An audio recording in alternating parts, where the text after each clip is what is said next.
Sosok Jenderal Tawari Kakak Bribtu Galip masuk Polri lewat jalur Bintara Rekpro.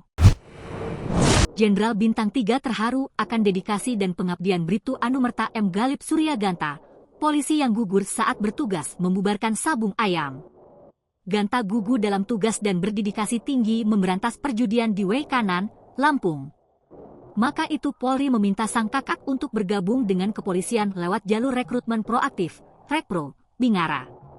Kini, tinggal ibunda dan kakak almarhum yang sedang kuliah.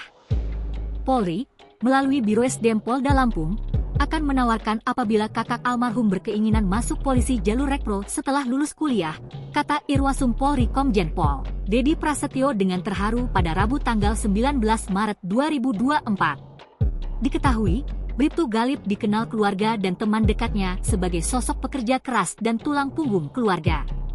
Chandra sang paman mengungkap bagaimana perjuangannya menurunkan berat badan, latihan hingga lolos tes merupakan perjalanan panjang Bribtu Galip untuk mengabdi kepada negara.